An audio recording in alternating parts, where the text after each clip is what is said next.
Just like any other Nigerian, the mention of herbal medicine is nothing unusual to you. Of course, hot, cold or warm, we grew up drinking those well-prepared concoctions from our mothers.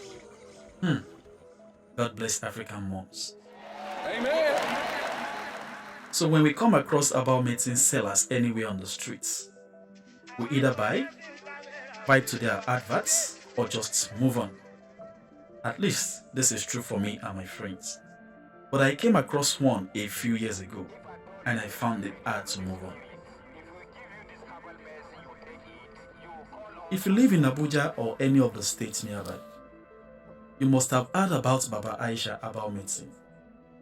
Yes, that guy who sells his herbal products in every market with some punchy and hilarious If at adverts. all you are a human being, you are not a spirit. If we give you this herbal medicine, you take it. You will call us and tell us this. I don't have any problem with Baba Aisha, but there is a part of his advert where he boldly tells people not to visit the hospitals or take their children to the hospital whenever they are ill.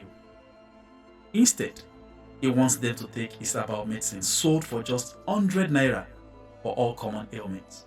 Even if you have intention to go to hospital, I, Dr. Salisu Sani, say don't With go. that tiny bottle of his, he assured you can easily cure yourself of malaria, typhoid, ulcer, rheumatism, back pain, toilet infection, and a host of other diseases.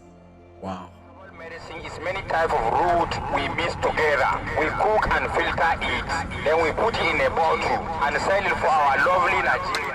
That was the part of his advert which took my attention and prompted me to start this investigation. I have a problem with him telling people not to go to the hospital, and it took me 5 months to solve this problem. The investigation took 5 months. I spoke to over 100 people, did a full laboratory test on the medicine. Sorry, I would like to call it concoction from the spot. And I also did a lot of open source investigation to find information. Eventually, the answers came. The concoction carries 2 NAFDAC registration numbers, but none of it is valid. One expired several years ago, and the other is outrightly fake. The laboratory results showed that the concoction was a huge safety hazard and doesn't even cure any of the diseases claimed. In fact, the animals given the substance died a few days later. That was actually scary to me.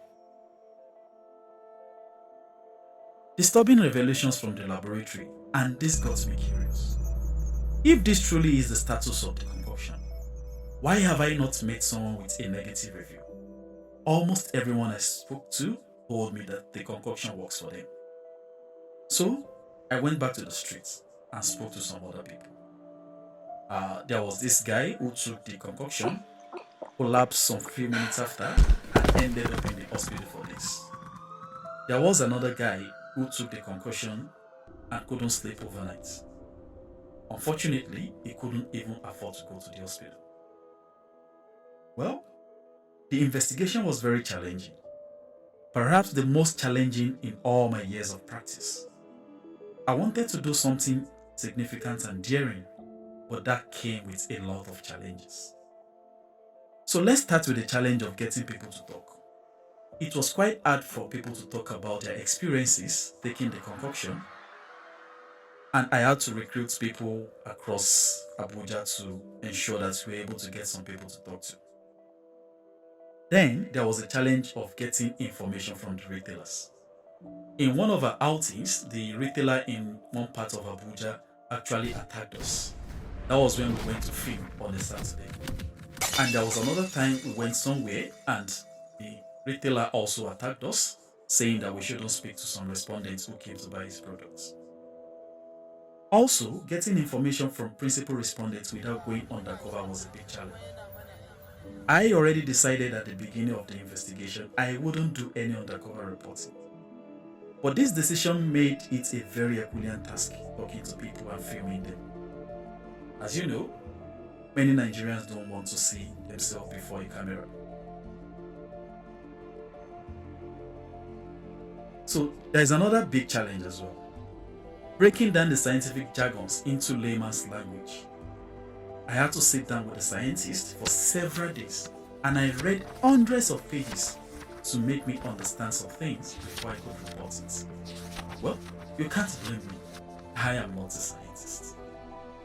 Close to that were several laws and guidelines I had to read to understand the workings of the sector.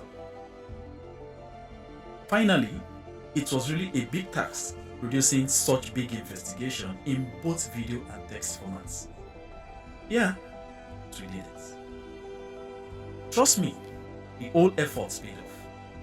We co-published in about 8 Nigerian newspapers, and the story received massive views and readership. Shortly after publication, NAFDAC launched an investigation into our findings. 4 days after, the agency raided and sealed up the building where the concoction was being produced.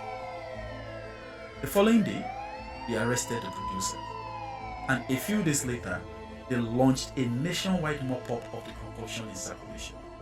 Right now, it's so hard for you to buy any bottle of Aisha Herbal in any part of Nigeria. The impact goes beyond Aisha. Since the story was published, NAFDAC has cracked down on all unapproved and harmful herbal medicines nationwide. In fact, the Ministry of Health set it to establish an agency to oversee the affairs of herbal medicine practitioners in the country. We hope all these efforts help in sanitizing the space. The story was a big lesson for me.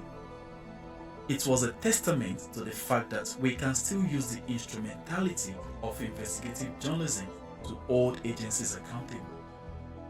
It's been a while we recorded that in this part of the world. It also assures me that if properly done, journalism could bring that change we all desire. You can imagine how quickly and consistently NAFDAC heeded our calls within that period. On a personal note, it gives me more assurance that I can manage several things at the same time. I'll be waiting for checking editor defined for Aisha. Well, for public interest, I'll do this over and over again.